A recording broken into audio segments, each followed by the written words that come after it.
Hey, so hi everybody, welcome back to my YouTube channel, Chinese Study Hub. Nah, sebelumnya kenalin nama aku, seperti biasa ya, Chenny. Dan di video kali ini aku akan mengevaluasi soal tryout ke-16 PAHMIFY pada tahun 2025. Nah, PDF-nya ini dari Castrofile di Twitter. Buat teman-teman yang mau belajar dengan PDF ini, nanti akan aku sertakan juga di description box. So, for today's video, kita akan fokus specifically itu bahas di subtes pengetahuan dan pemahaman umum. So without any further ado, let's just get into. Okay, sebenarnya untuk soal nomor 1 sampai 5 ini masih tergolong bisa dijawab lah ya. Nah, untuk soal nomor 1 kita baca, hubungan kata penyakit dengan kata tuberkulosis dalam bacaan sama dengan hubungan kata warna dengan kata. Nah, sebenarnya tanpa membaca pun kita sudah tahu gitu kan, kalau misalnya tuberkulosis ini merupakan salah satu jenis penyakit.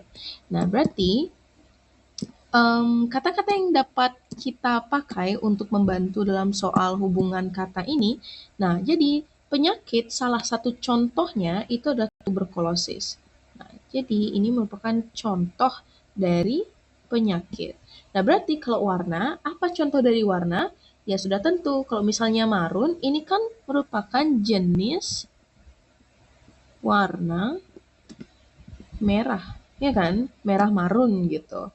Nah, berarti jawabannya adalah yang B. Karena merah ya merah gitu kan.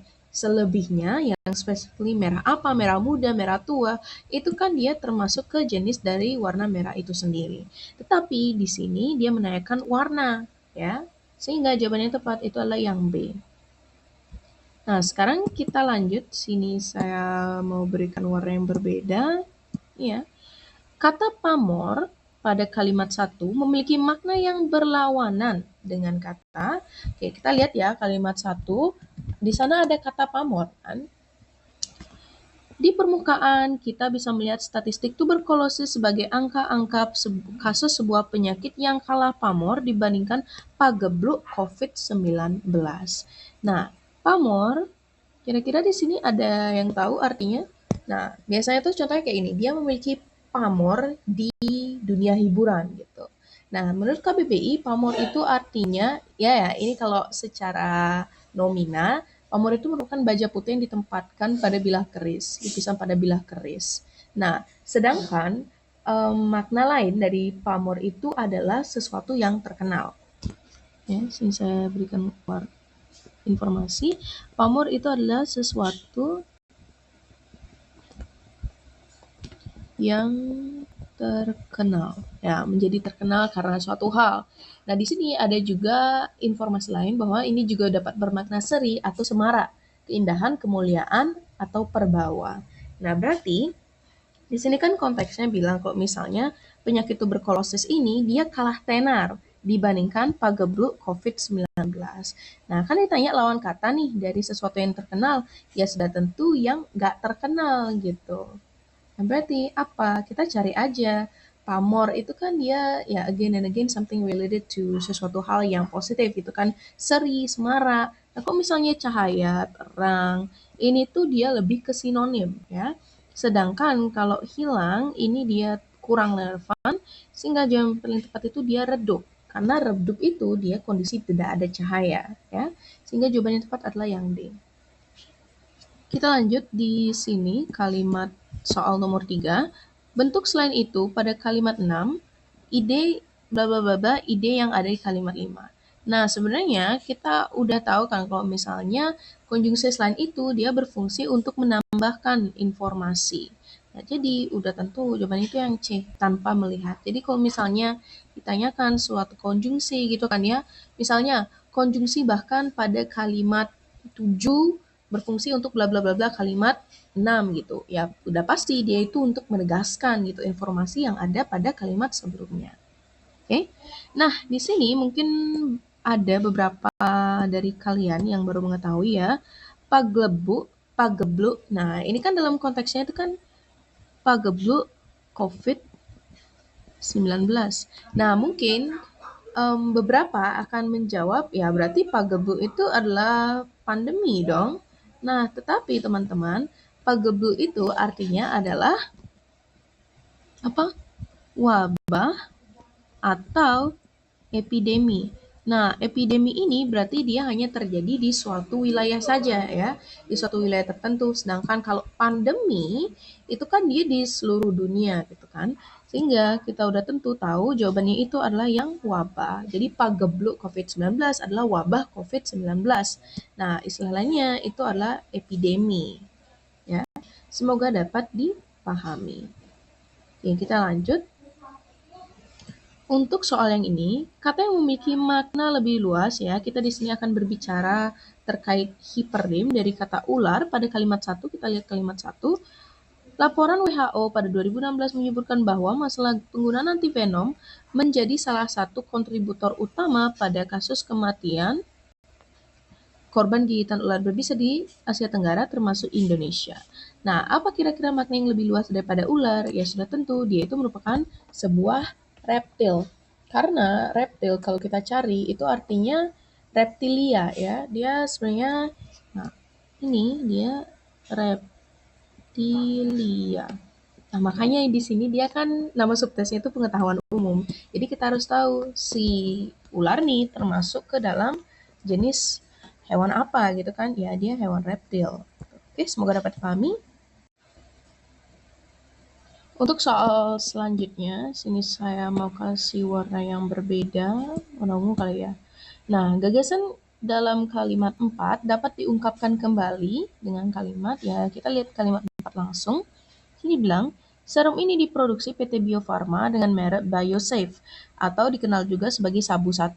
Nah, di sini kan kita tahu ya bahwa coba kita petakan kalimat pola kalimatnya. Yang pertama, diproduksi. Ini merupakan sebuah predikat, gitu kan. Serum ini, nah sebenarnya karena ini merupakan kalimat pasif, berarti PT Bio Farma ini dia akan sebagai subjek, ya kan? Dan serum ini dia akan sebagai objek. Nah, dengan merek Biosafe atau dikenal juga sebagai Sabu 1. Nah, di sini dia akan sebagai keterangan. Karena ada kata dengan, ya. Semoga dapat dipahami. Berarti ya udah tinggal kita coba cari yang dia itu SPO keterangan. Mana yang SPO keterangan? Pertama-tama kita lihat PT Bio Farma, oke ini S-nya tadi, produksinya P, serum bermerek ini O ya, Biosafe yang juga dikenal sebagai Sabu 1. Oke, sehingga jawaban yang tepat itu adalah yang D.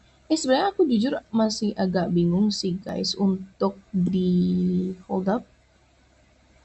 Nah, untuk di bagian sini tuh karena aku masih bingung kan SPO-nya tadi sudah bisa ya kita petakan. Tapi untuk bagian sini loh, dengan merek Biosafe atau dikenal juga sebagai Sabu 1. Ini antara pelengkap atau keterangan ya? Karena kalau misalnya keterangan itu sudah tentu dia bisa dibawa ke depan kan ya. Dengan merek Biosafe atau dikenal dengan Sabu 1, serum ini diproduksi oleh PT Bio Farma. Jujur aku masih agak bingung sih antara pelengkap atau keterangan gitu. Tapi yang penting kita tahu bahwa intinya PT Bio Farma ini dia memproduksi serum yang namanya itu adalah Biosafe. Jadi kayaknya sih ini lebih tepat ya ke pelengkap ya. Tapi I like to hear your guys' opinions in the comment section, so just freely hit in the comments. Oke, kita lanjut di kalimat soal nomor 7 ya. Nah, untuk soal nomor 7 ini jujur agak tricky karena ditanyakan, manakah pernyataan yang menampilkan situasi serupa dengan situasi bacaan tersebut. Nah, berarti kita coba balik lagi ke atas. Intinya tuh kan ya teman-teman, kalau diperhatikan bahwa dibilang menurut WHO, masalah penggunaan antivenom menjadi salah satu kontributor utama terhadap kasus kematian pada korban gigitan ular berbisa di Asia Tenggara termasuk Indonesia. Nah, hal itu terjadi karena stok dosis yang tak bermadai dan karena penggunaan antivenom monospesifik untuk kasus yang tak tepat. Sayangnya, sejak laporan tersebut dikeluarkan, Indonesia masih memiliki satu jenis antivenom polivalen atau sampo atau satu ampul untuk beberapa jenis ular yang diproduksi dalam negeri. Nah, intinya itu kan situasi dalam bacaan ini itu bilang kok misalnya si penggunaan antivenom ini dia tidak bisa gitu kan ya, dia tidak memadai yang menjadi kontributor utama gitulah ya kepada kasus gigitan kematian akibat gigitan ular berbisa. Ya karena stok dosisnya itu nggak memadai sama penggunaannya itu dia kurang tepat pada kasus-kasus tertentu. Nah sekarang tinggal kita lihat dan yang paling tepat itu adalah jawabannya yang E karena penggunaan vaksin influenza pada pasien COVID-19 ini dia sama-sama nggak membantu. Ujung-ujungnya apa? Pasien COVID-19-nya ini akan mengalami kematian seperti itu. Oke, semoga dapat dipahami. Kita lanjut ke soal nomor 8. Nah, untuk soal nomor 8 ini ditanyakan, kata yang paling tepat untuk menyimpulkan bacaan di atas adalah, nah sebenarnya tinggal kita lihat aja sih dari apa yang dibahas pada bacaan, pengamat dari Asosiasi Ekonomi Politik bla bla bla bla, nah langsung sampai sini ya, masih mengatakan penyakit laten berulang yakni fluktuasi harga menjelang bla bla bla bla. Nah, lebih parahnya lagi, nah kenaikan harga tak hanya terjadi pada 1-2 tetapi banyak komoditas. Bukan hanya beras, melainkan telur, bla bla bla bla bla bla. Nah, berarti kan ini bilang kok misalnya adanya kenaikan harga pada hari-hari yang menjelang keagamaan, seperti contohnya itu adalah Ramadan. Nah, di sini ada kata yang bisa kita gunakan untuk menyimpulkan kondisi dalam teks. Nah, di sini kan ada bilang lebih parahnya lagi. Berarti situasinya ini itu adalah situasi yang parah, gitu kan? Nah, kalau misalnya pasal itu kurang tepat, tertekan juga kurang tepat, jawaban yang tepat itu berarti adalah ironis, karena ironis ini mencerminkan sesuatu yang mencirikan ironi atau hal yang parah terjadi. Oke? Untuk soal nomor 9, kayak ini masih bisa lah ya diakalin. Nah, jadi langsung aja lanjut biar nggak terlalu panjang sih videonya ini ke soal nomor 12. Hubungan kata komoditas dengan pangan pada bacaan sama dengan hubungan kata. Nah, pertama-tama kita harus lihat komoditas dalam konteks ini itu apa gitu kan. Tetapi banyak komoditas. Nah, kita lihat di sini. Banyak komoditas. Lebih parahnya lagi, kenaikan harga tak hanya pada 1-2, tetapi banyak komoditas. Bukan hanya beras, melainkan juga telur, daging, ayam, bla bla bla bla. Semua komoditas pangan itu bahkan berada di atas acuan. Nah, berarti kan kita bisa bilang bahwa salah satu jenis dari komoditas itu adalah apa? Pangan. Karena komoditas itu kan bisa banyak ya. Coba kita cari jenis-jenis komoditas. Nah, komoditas itu ada banyak, misalnya kayak komoditas pertanian. Nah, lalu ada komoditas energi, lalu komoditas pertambangan, bla bla bla bla. Nah, ini merupakan salah satu jenis dari komoditas, yaitu apa? Ya, komoditas pangan. Sehingga coba kita cari yang berhubungan dengan jenis. Nah, kalau kaya dan miskin ini merupakan suatu kebalikan, jadi kurang tepat. Situasi, salah satu situasi itu contohnya adalah bahaya, dia kurang tepat karena bukan jenis ya, bukan jenis situasi. Nah, berarti itu adalah burung dan penguin. Karena penguin kalau kita cari di KBBI itu adalah jenis burung. Jenis burung yang tidak bisa terbang. Oke? Sehingga jawabannya adalah yang C. Kita lanjut lagi sedikit di sini. Nah, tadi sempat lewat ya untuk soal nomor 10.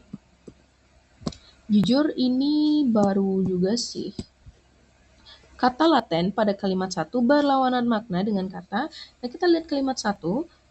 Pengamat dari Asosiasi Ekonomi Politik Indonesia mengatakan tata kelola pangan masih bla bla bla penyakit laten berulang, yakni fluktuasi harga. Nah, laten berdasarkan KBBI, ya teman-teman, itu adalah sesuatu yang tak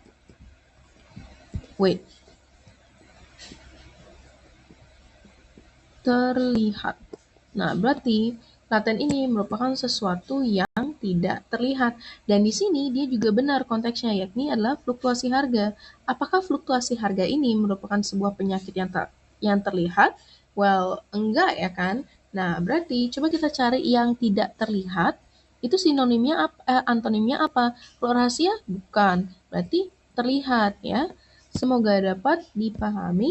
And I think that's all for today's evaluation. Thank you so much for watching to the end and see you on the next study session with me, Jenny, and Jenny Study Hub. Bye bye.